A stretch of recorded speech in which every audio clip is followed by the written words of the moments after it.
China. I love China. I just don't like the fact that the Chinese leaders are so much smarter than our leaders, and they rip us off all over the place.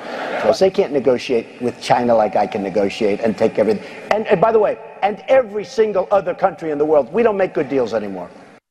Republican presidential candidate Donald Trump in Ames, Iowa, Saturday for the Family Leadership Summit. The Donald covered a number of issues, including China.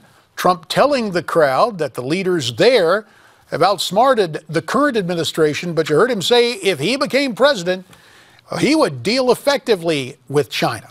For more, let's bring in our political panel.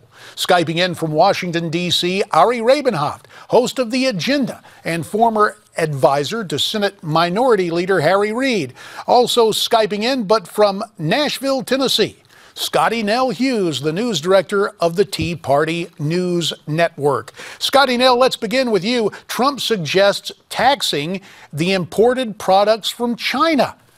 Can this actually help bring back prosperity, or in essence, would a tariff be a tax increase on Americans?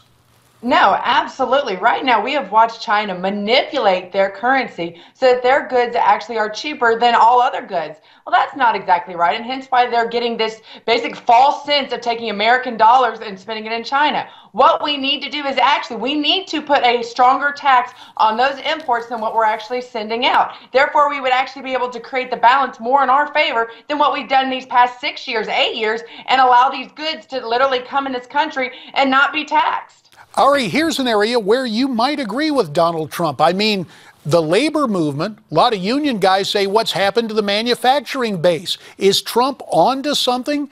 Do you think he could rebuild our manufacturing base if he stopped some of the trade with China, Ari? Well, look, I've been opposed to trade treaties, including WTO and PNTR with China, which both created the situation we're in. The issue is you can't just unwind them by snapping your finger. I wish we could unwind them by snapping our fingers and having, let's say, the Donald go over there, not come back and negotiate all our stuff over there. I wish that could happen, but it's just not the case. And look, Donald Trump himself, there's a bit of hypocrisy. He took advantage of this for years, bringing in his ties and shirts, which were all made over there in China, for sale at Macy's. So, I mean, he's been taking advantage of these cheap goods for years, and now he's coming out and talking about it. I'm glad he's there. I wish more Republicans were in the same place, but it is hypocrisy. Well, hypocrisy. That's kind of funny that you say that, because honestly, and I apologize, JD, but it's a very small part of the fortune of Donald Trump is. And we don't know what kind of negotiations went through if Macy's forced Donald Trump to have his goods made out there. What I think is interesting is Donald Trump made sure that he pointed out Macy's has the majority of their goods that are made over there. And the reason why they're having to be made over there is because of the progressive policies like the labor unions and all of the taxes that are on our domestic companies that are forcing them to go outside of our country. Clearly, Scottie, you might be experiencing a lot of things, but good sourcing is not one of them. First off, a lot of clothing manufacturing is actually re-entering the United States at this point. LA has a thriving clothing manufacturing scene actually going on there. But the other point is that the glut of goods to China were the result of trade treaties backed by the Republican Party, and unfortunately some Democratic presidents but Democratic members of Congress voted against these time and time again. Well, now, wait, that's a little too facile, but I want to leave China for just a second, because there's something else going on. Ari, a lot of people listen to Rush Limbaugh. I'm guessing you're not among them. At any rate, Rush, behind his golden microphone today, says Donald Trump essentially tells the establishment to go to hell, and there is some appeal to that. Scottie, is Trump continuing to strike a responsive chord? Absolutely, because all this is doing is stirring up John McCain and his literally this false thing that he is this war hero that should never be touched. Yes, he was thrown into a camp. Yes, we respect that. But that doesn't mean that he gets placated and that he can get away with whatever he wants to do. He has not stuck up for veterans and the vets. He did not go down and argue for Sergeant Tamarisi's release like Donald Trump did. He has this continuing. Yes, he's a war hero from the past, but currently he has absolutely failed the war heroes of today. Ari, you may not agree with Donald Trump on a lot of subjects, but he has struck a chord with a lot of frustrated Americans.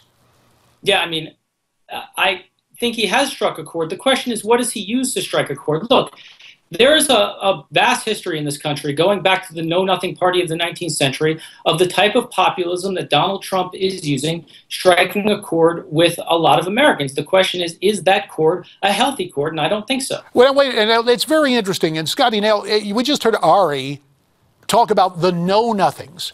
Gee, I didn't think that enforcing immigration law, enforcing laws on the books, is somehow malicious and a real problem for the body politic. Isn't that why we have the problem with illegal immigration to begin with, Scottie?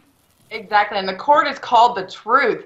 We sit here and we talk about the silent majority. I still believe that the conservative Judeo-Christians are still the base of this country, but we've been so demonized, we've been so told that we have to be quiet or else we're going to be ridiculed, that we've kind of gone silent. Now you've got Donald Trump going, no, no, no, here's the truth, and he's saying everything that we've been yearning to hear within the GOP for the past 8 years, and that's why you're seeing this popularity. That's why you're seeing these numbers, and I have to tell you, as long as he has people like the Huffington Post and John McCain coming against him, I guarantee those numbers are going to continue to grow. Well, we will see about that. We will have to leave it there for this installment. Ari Rabin-Havt in Washington, Scottie, Nell, Hughes in Nashville. To you both, our thanks. Donald Trump remains atop the GOP polls. The media and his critics say he doesn't have a plan. Well, turns out he does. In fact, he wrote it in a book that he says will make America great. Trump's bestseller is called Time to Get Tough. It outlines his plan to roll back Obama's policies, secure the border,